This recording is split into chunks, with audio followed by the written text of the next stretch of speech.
bông hoa, bông hoa,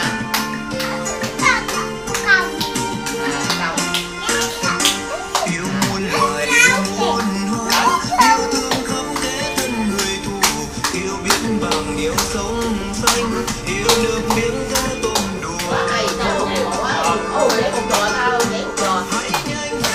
cứu non xanh, cứu cây rừng và loài thiên nhiên. Hãy nhanh tay cứu môi trường trở lại như xưa. Nuôi heo gà bò dê ăn, ta đâu biết phá tan môi trường. Đông Bắc cực ngày tan mau, thế đời sống có an lành không?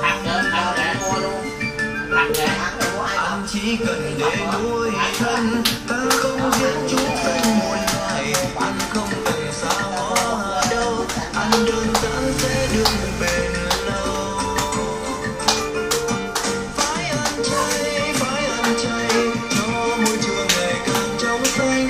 Cứu môi sinh, cứu sinh linh, ta gây rừng bảo tồn thiên nhiên.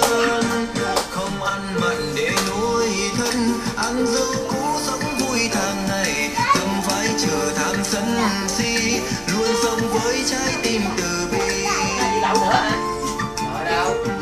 Tâm phải chờ tham sân si, luôn sống với trái tim từ bi.